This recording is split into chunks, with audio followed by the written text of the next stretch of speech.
In 1959, both Ray Butts and Seth Lover received patents for their humbucking pickup designs.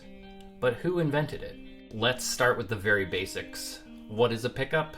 It's a coil of wire, usually many thousands of turns of very, very thin wire, usually between 38 and 45 AWG. This is tiny. It breaks very easily, except for 38's kind of thick.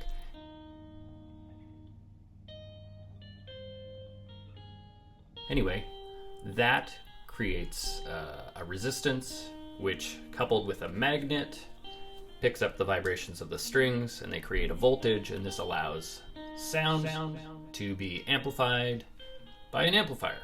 Herein lies the problem. The pickup is picking up and creating voltage, but it's also interacting with the AC power in your home and your amplifier in that circuit, and because of this, it picks up some of the 60 cycle hum from within the power of your house. Bad explanation, but you know what I'm saying. The pickup picks up electricity and that amplifies that in the amplifier, and you get buzz, and it's kind of unpleasant. But a very simple solution to this is to reverse a second coil of approximately the same length and resistance and have it going in the opposite direction. One is going counterclockwise, the other is going clockwise, and together they cancel out that hum and make a much quieter signal. It does impact the tone. It makes it a little heavier in the mids, but not drastically so. Back to Seth and Ray. So in the 1950s, amplifiers started getting a lot better. They themselves were creating less hum, less interference. They didn't have field coil speakers anymore, and the circuitry was just getting better. It was getting cleaner and sounding better, and so it became more important for electric guitars to have a clean signal to begin with, whereas before you might not have been able to differentiate where all the noise was coming from. So in the case of Seth Lover, he was working at Gibson, and Ted McCarty asked him to design a pickup that would deal with the hum that they were now noticing more prevalently because of the clean and louder amplifiers. And so he had been working in radio before he got hired at Gibson, and people who work in radio understand how electronics work, and he already knew of this solution. This solution already existed in electronics of adding a second coil of a reversed direction to cancel out hum in various electronics. It's almost too easy. At the same time, Ray Butts was developing the Filter-Tron, and they're essentially the exact same design. I mean, the Gibson pickup obviously only has one set of adjustable slugs and the other are stationary, but in both cases it's two side-by-side coils where the pole pieces then mate with a magnet underneath. Mechanically speaking, they're held together differently, but they are, in terms of pickup structure, fairly identical. They did use different gauges of coil wire. The Filter-Tron used a 40 gauge, meaning it gets much lower resistance number, and the Gibson pickup used 42 gauge, a thinner wire, which means you can get more turns around the coils. So, who invented it? Well, in the case of their patents, Ray Butts actually received his patent a month before Seth Lover. But Seth Lover had applied for his patent almost 2 years, a year and a half prior to Ray Butts.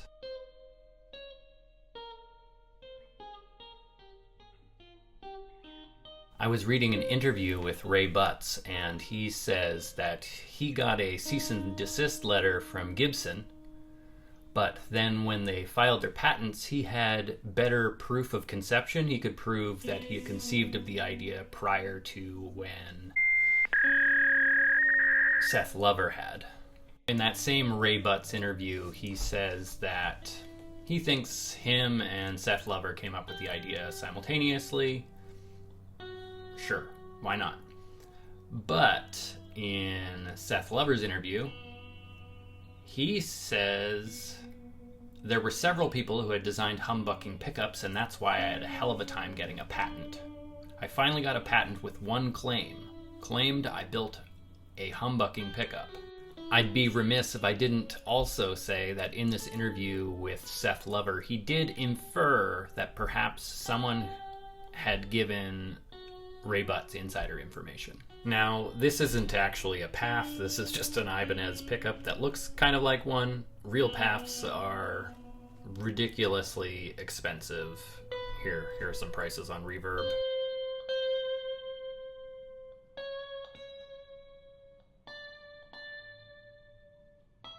Original Filter-Trons from the 50s are pretty hard to come by too. This is actually what's known as a blacktop Filter-Tron. I think it's from the Baldwin era. Still pretty cool. Pretty cool. So who invented the humbucker? Seth Lover or Ray Butts? Well, realistically, neither of them. These are pickup designs, but humbucking was not actually a new invention. You see, humbucking pickups actually date back to the very beginning of the electric guitar. Let me show you. One of my guitar design heroes is Paul Tutmarc, who you should all know about. He's gotten some more press lately, even though he's been dead since 1972.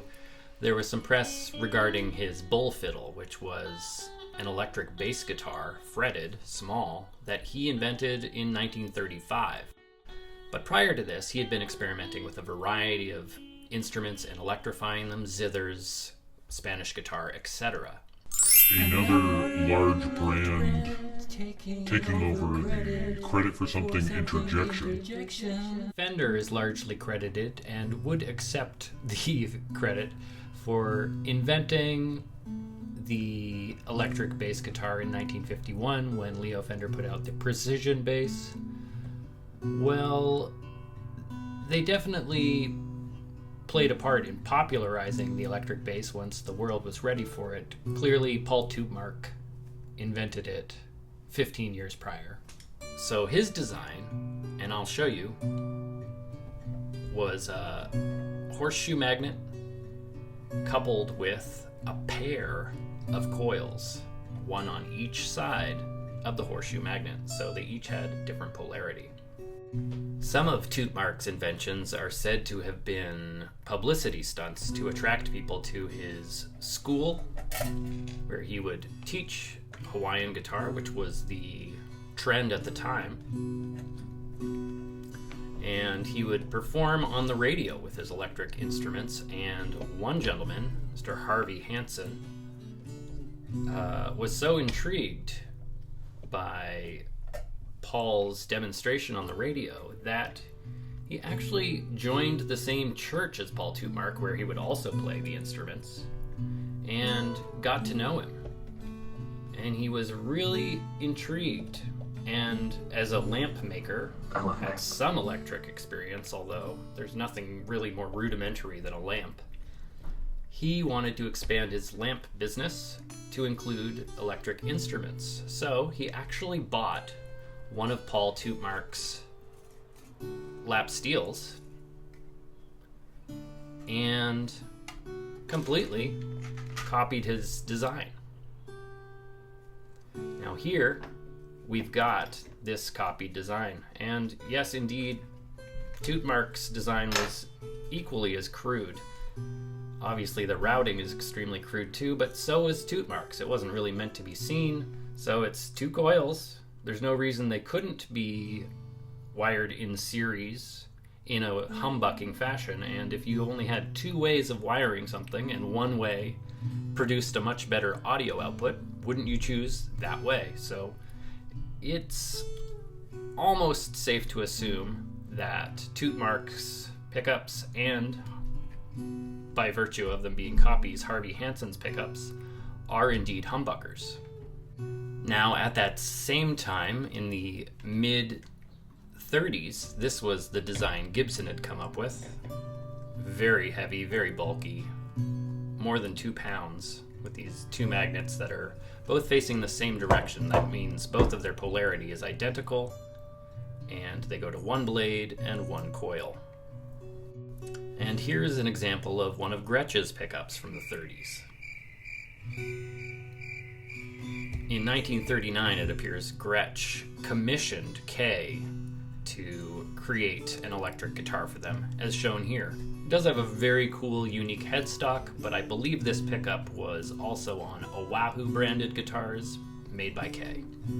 Since we're talking about it, and by we I mean me, since I'm talking about it, I have a friend named Andrew Scott in Toronto who was working on one of these Gretsch branded Kay guitars, and he showed me some pictures of the interior of the pickup because I was very curious. I always love to see 1930s pickups, so here are the pictures that he sent me. Thank you, Andrew. Here you can see what appears to be a fairly diminutive floating coil. A floating coil is just when there's no bobbin, it's just wrapped in tape.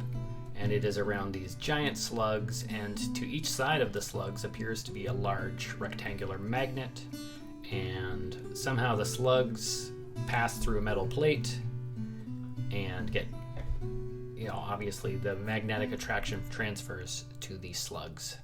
Here are a couple of Chicago pickups from the 1930s. This one came out of a Regal, this one a Kay. You can see they are virtually identical in design, except for the magnets they used. Regal got these more shaped magnets, whereas Kay put these pretty raw looking blocks between these two blades.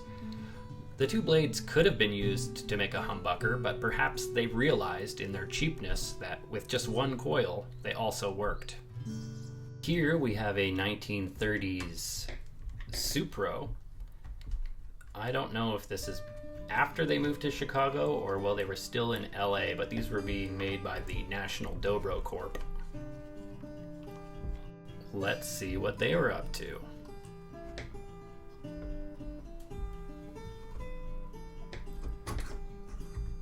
Ooh, it's tight. Oh my gosh, what's this? 2 coils, 2 magnets. My word. Early 40s, Valco even experimented with 6-coil pickups before then reverting to a 2-coil system. Gibson did make some progress. They made a more compact pickup with 2 magnets on either side of the center slug with adjustable pole pieces. This was wound with 42 AWG to a pretty high resistance, whereas the early Charlie Christian pickups were wound with 38 AWG for a very low resistance. As for Gretsch in the 1940s, nothing. I don't think they had any electric guitars. I think they even stopped commissioning the lap steels from Kay as early as 1941. And so it doesn't seem like they even had electric lap steels again until the 1950s, when they started just paying Valco to badge some of their lap steels with Gretsch branding. Okay, so obviously lots of companies were making humbucking pickups from the very outset of the electric guitar era. In fact, in the April 1939 issue of Radiocraft magazine, there is a how-to to make your own humbucking musical instrument pickup. Let's have a look. Now, scrolling to the contents here, we can see on page 601 a homemade string music pickup. Now, this just isn't any homemade string music pickup. This one actually involves 2 coils with magnetized cores of opposite polarity. Want to play that guitar so sweet and low no one else can hear you? Then build this simple magnetic pickup, connect it to an amplifier, and listen to your playing through headphones. I love the logic here. You take your acoustic instrument, and in order to play it more quietly, you build a pickup for it, and then plug it into an amplifier, and then plug headphones into that amplifier so that you can listen to it quietly. Now, I'm not going to read you this whole article, but I will leave a link in the description below, but this one paragraph is quite a gem. Heretofore, the cost of reproducing an electro pickup was almost prohibitive, but one may be built solely from salvaged material that will amaze the listener with its clarity of tone. The only materials required are some old hacksaw blades, a discarded ignition coil, an old radio panel, a few machine screws, and some pieces of cardboard. And here in this diagram, you can see quite clearly that the coils are wired in such a fashion that they will be hum canceling. Okay, big whoop. Lots of companies were making humbucking pickups as early as the mid-1930s. In fact, 1939, even radio crafters themselves could make them at home. So what makes these different and new? What makes these an invention? Surely it's the fact that there are two full-length coils as opposed to one coil each for each of two sets of three strings. Surely that's new, right? Wrong. Here we've got examples from Vega, where they had two side-by-side coils in this regular humbucking fashion, creating a very modern humbucker. Also, in, I think it was 1953, Rickenbacker actually came out with a pickup like this with two side-by-side coils like that for their Combo 800 model. What's the point of the video? Is it just to get on Ray Butts and Seth Lover or Gibson and Gretsch? A little bit. I have nothing against those guys personally at all, but the fact that these are larger companies, especially Gibson, and they get credit for an invention, at least in the public eye, they're credited with the invention of the humbucker. Even though there are many, many innovators who predated them with all sorts of cool, interesting designs that took actual experimentation and took actual risks. Even Fender had this very interesting, and their trapezoidal pickup, where they had the strings go through the coil, with the magnetic field being on top and below and beside. Great sounding pickup, not practical though. This is a bit of a tangent, but to that same point, Les Paul often gets credited as inventing the solid body electric guitar, but as we know, Rickenbacker had this model available in 1935, and this horseshoe magnet pickup with a 38 AWG coil of about 1.3 k ohms of resistance is one of the best sounding pickups of all time, and it's really early on. I might add that I'm not a cork sniffer per se when it comes to pickups. Obviously, I love a good looking pickup and a good sounding pickup, but I think a vast majority of pickups, down to Chinese ceramic magnet Strat pickups, all the way back to the Rickenbacker or Rickenbacker horseshoe magnet pickup, they all sound pretty good. Like, there are very few pickups that are almost unacceptable. So when I say this pickup sounds better than most, it actually is perceivable. For example, I have some 1930s amps over here, and with the guitars they were paired with in the 30s, they sound terrible. They're very anemic, almost no gusto. They're basically just decorations. But when I plug the Rickenbacker 1935 in through those amps, they come to life. And so that's really what opened my eyes to how valuable this design was. And not to disparage Les Paul in any way, he was a great inventor, incredible player, great recording artist, great engineer.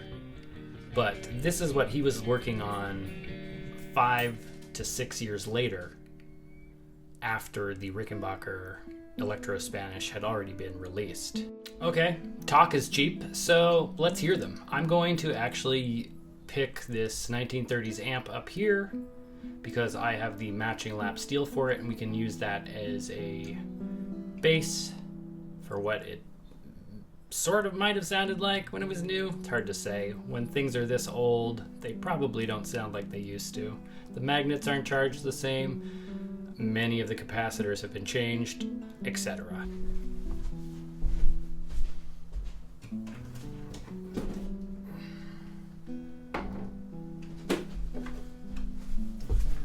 Here's a look inside the amplifier.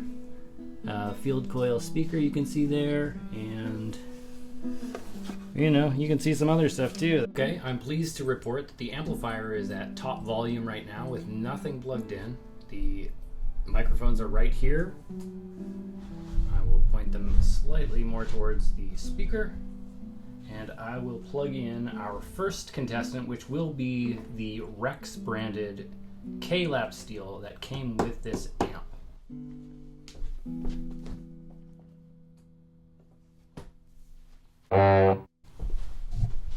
It has no strings.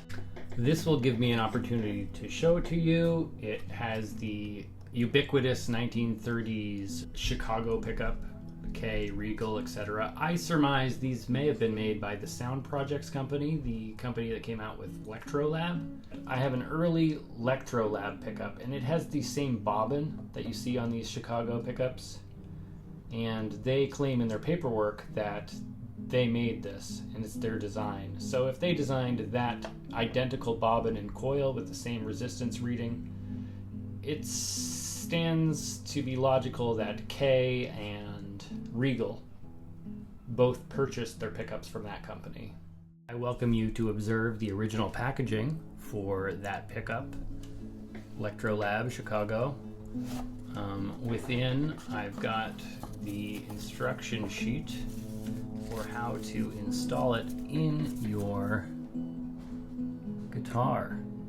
The Model D4 is a magnetic type pickup designed primarily for converting an ordinary steel-stringed musical instrument into electric impulses which may be amplified to any desired volume. The strings should be adjusted to not less than 1/8 inch above the unit. Where the strings are very close to the body of the instrument, the unit may be inverted and placed over the strings. Now that is a very rare circumstance. This particular, I believe it's 1943 National pickup, was actually intended to be mounted above the strings with the magnets on the side as usual, whereas other units would have the steel plate above the coils. I have made a pickup myself that hovers above the strings. It's on this double neck electric tenor right here. You can see I have basically wound a series pair of D. Armand Hershey bar pickups in there with 42 AWG wire and original D. Armand magnets, and they are indeed hovering above the strings as opposed to below. The only issue I found with that is that your hand can create electric interference, but once I wrapped all of the pickups in foil, it eliminated that interference. The location should be 2 to 4 inches from the bridge. In no case should the strings make direct contact to the unit. This is not a contact type pickup, and the results produced are faithful to the vibration of the strings themselves. Anyway, here is the Rex Electric. You may not be able to tell that well, but this actually got blessed with a nice chunk of quarter sawn flame mahogany for the center strip, and the sides are mahogany. Did I say mahogany? I meant maple. Anyway, my brain is Fuzzy today. but it looks good. Should we string it up? Okay. Here I am with the lap steel. Very little output, but you know, you hear it.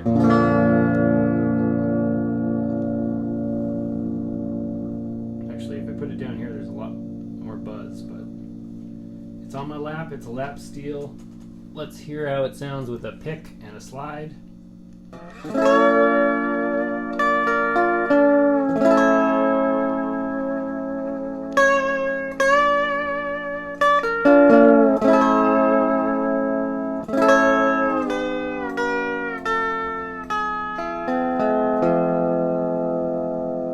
Next up, we've got this tenor guitar. It's got the Electro Lab pickup in it.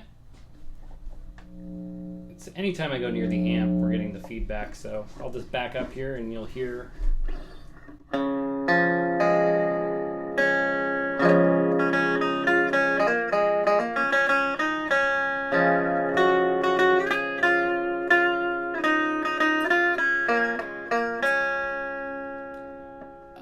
Again, obviously, it's sounding fairly rudimentary. This amplifier is late 1930s, as is the pickup. But if you pair a more modern guitar with this amplifier or a more modern amplifier with this guitar, you get a better output. You can hear how microphonic this is, though.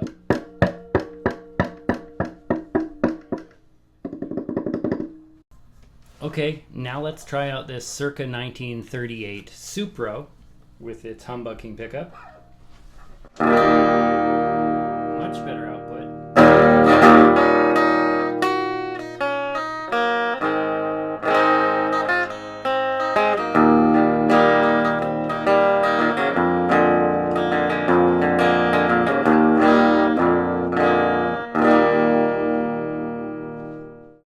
Now, I haven't pre-screened any of this stuff. I'm plugging it in live to see what the difference is like. I'm trying to be objective. I do have biases. I do think this is a great guitar, especially for 1935. But now we're going to plug this in and see if it has more chutzpah. Here we go.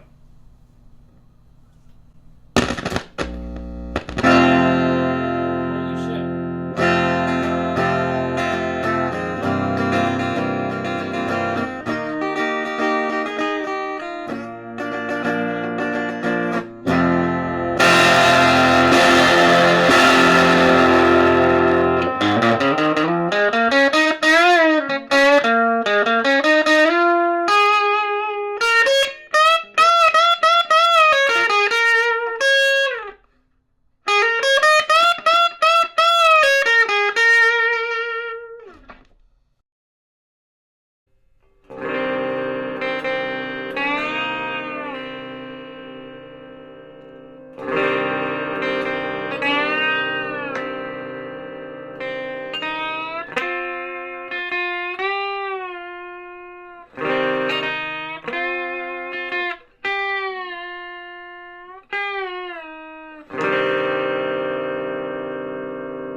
Okay, the humbucker wasn't a new invention, but the Seth Lover design and Ray Butt's design did progress the art of electric guitar pickup design.